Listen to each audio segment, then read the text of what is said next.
P3K paruh waktu punya NIP. Bagaimana nanti pemberian NIP-nya? Kita belum tahu teman-teman. Sekarang kita akan bahas dulu bagaimana P3K paruh waktu akan mempunyai NIP atau akan diberikan NIP.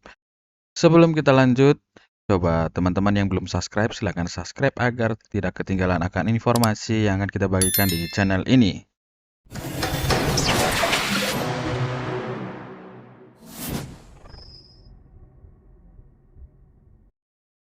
Langsung saja teman-teman kita ke pembahasannya.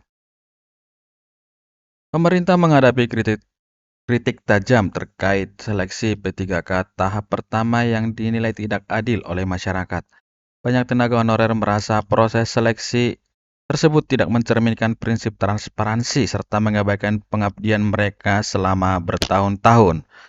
Di sini dikatakan bahwa banyak masyarakat memberikan kritik kepada pemerintah karena merasa seleksi ini tidak mencerminkan prinsip transparansi.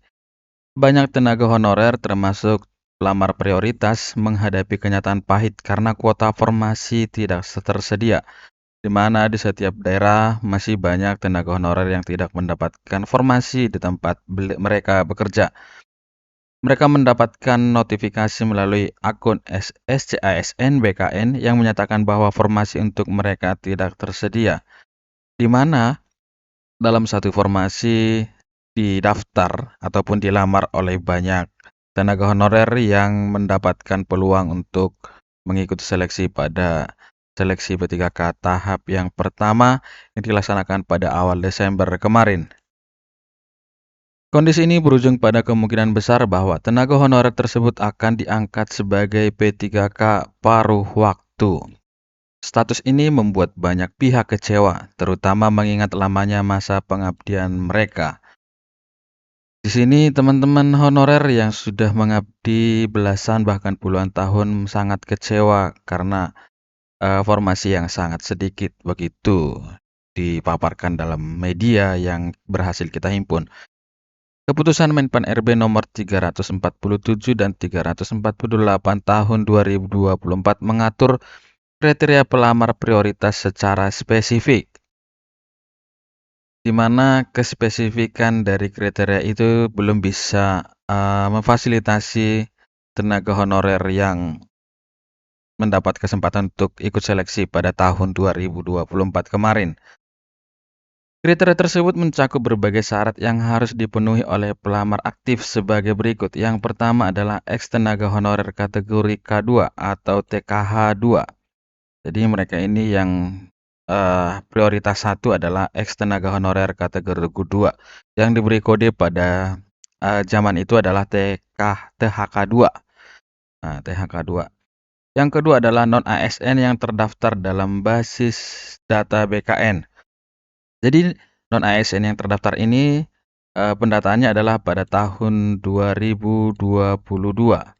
Jadi seluruh non-ASN yang mendaftar pada tahun 2022 dengan syarat pengabdian pada saat itu, kalau tidak salah adalah minimal 2 tahun sudah terdaftar di database, begitu teman-teman. Jadi mereka yang berkesempatan untuk mendaftar pada tahun 2022 kemarin. Dan non-ASN database BKN ini adalah prioritas yang kedua.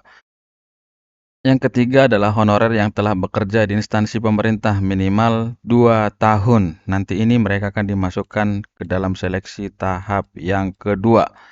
Nah, jadi mereka akan dapat kesempatan untuk mengikuti seleksi di tahap kedua bersama dengan ex-THK2 dan juga non-ASN database BKN yang tidak mendaftar di tahap 1 ataupun yang TMS di tahap 1. Jadi di tahap yang kedua nanti keseluruhan ini akan mengikuti seleksi. Gitu ya. Jadi yang di tahap pertama itu hanya ex-THK2 dan juga non-ASN database BKN. Jadi di tahap yang kedua nanti akan ada 3 kriteria, yakni ex-tenaga honorer K2 yang belum mendaftar di tahap 1 atau TMS di tahap 1. Dan berikutnya non-ASN database BKN yang belum mendaftar atau TMS di tahap yang 1 beserta dengan honorer yang bekerja di instansi pemerintah minimal 2 tahun. Jadi mereka adalah pelamar-pelamar baru Begitu teman-teman. Namun kuota formasi yang disediakan jauh lebih sedikit dibanding jumlah tenaga honorer prioritas. Akibatnya, banyak yang terpaksa menerima status sebagai P3K paruh waktu dengan gaji yang belum memenuhi standar kelayakan. Pelaksana tugas Asisten Deputi Bidang SDM Aparatur Kemenpan RB, Suryo Hidayat, menjelaskan bahwa pengangkatan honorer P3K paruh waktu hanya status administratif. Dalam wawancaranya di YouTube beberapa waktu kemarin, yakni 8 Januari 2025, ia menyebut kebijakan ini tidak mengubah tugas pokok honorer. Nah, itu adalah penjelasan dari Pak Suryo Hidayat. Mereka ini sebenarnya hanya ganti baju. Ada NIP atau nomor induk pegawai dan status P3K. Namun gaji yang diterima tetap sama dengan yang sebelumnya mereka dapatkan sebagai tenaga honorer, ujar Pak Suryo. Jadi teman-teman, ini sedikit berbeda dengan informasi-informasi yang telah beredar beberapa waktu ini. Perihal gaji yang diterima adalah tidak jauh dari honor yang diterima oleh honorer sebagai tenaga honorer. Tidak jauh, itu belum ada pernyataan sama dengan gaji yang diterima saat honor, tapi tidak jauh. Tapi ada informasi yang mengatakan tidak jauh tapi tidak di bawah dari honor yang mereka terima di saat memiliki status sebagai tenaga honorer. Nanti di status P3K paruh waktu itu tidak jauh. Tapi tidak jauhnya maksudnya tidak di bawah dari honor yang diterima di saat menjadi tenaga non-ASN atau tenaga honorer. Ini sedikit berbeda. Kalau Pak Suryo mengatakan tetap sama, itu ya. Nanti ya untuk pengumuman resminya kita tunggu aja dari pihak-pihak yang berwenang dan kementerian-kementerian yang mengurusi P3K paruh waktu ini. Meski demikian, peluang untuk mengubah status menjadi P3K penuh waktu tetap ada, bergantung kepada kemampuan keuangan instansi atau pemerintah daerah tempat mereka bekerja. Suryo menegaskan bahwa perubahan ini akan terjadi ketika instansi terkait memiliki anggaran yang memadai, seperti dari pendapatan asli daerah atau sumber lainnya.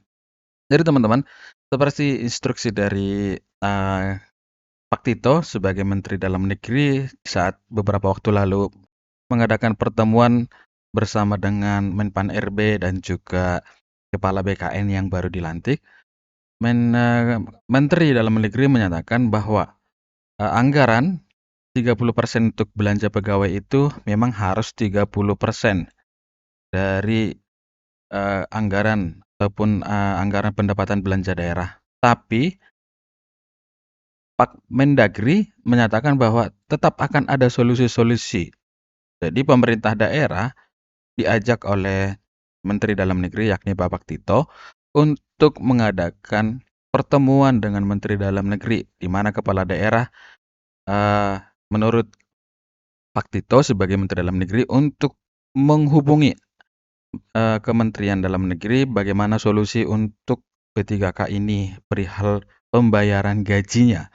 Nanti Menteri Dalam Negeri akan memberikan opsi-opsi untuk membayar itu, di mana salah satu opsi yang diberikan adalah pembayaran gaji P3K boleh melalui pembelanjaan ataupun anggaran barang dan jasa di setiap daerah. Jadi tidak ada alasan kepala daerah untuk tidak mengangkat P3K karena itu sudah diatur dalam undang-undang tentang pengangkatan P3K honorer menjadi P3K harus tuntas di tahun 2024, di mana dalam undang-undang tersebut dikatakan tidak ada PHK ataupun pemutusan hubungan kerja ataupun pemecatan dalam bahasa kasarnya terhadap tenaga honorer. Itu opsi yang diberikan oleh Menteri Dalam Negeri. Ketika instansi memiliki kemampuan untuk meningkatkan anggaran, maka status mereka bisa naik menjadi P3K paruh waktu, ujar Suryo. Masalah ini mencerminkan tantangan besar dalam sistem kepegawaian Indonesia, terutama penghargaan bagi tenaga honorer. Ketergantungan pada anggaran instansi menunjukkan pentingnya perencanaan matang dan dukungan kebijakan untuk keadilan kepada tenaga honorer. Jadi teman-teman, begitu informasi dari Bapak Suryo perihal P3K yang tidak lolos nanti akan diangkat menjadi P3K paruh waktu. Dan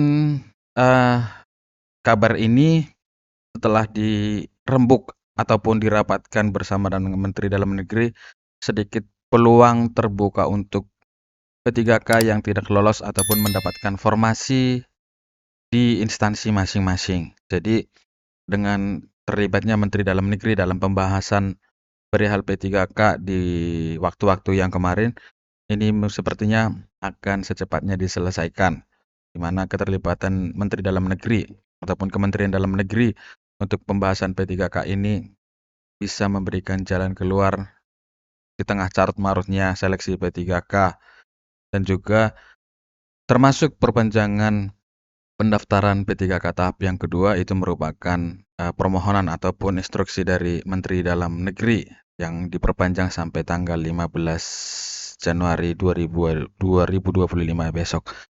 Jadi teman-teman, dengan keterlibatan Menteri Dalam Negeri ini, saya sebagai yang tenaga honorer yang mengikuti berita-berita ini di tengah carut-marutnya, tapi sedikit ada peluang ataupun berita baik dari Kementerian Dalam Negeri.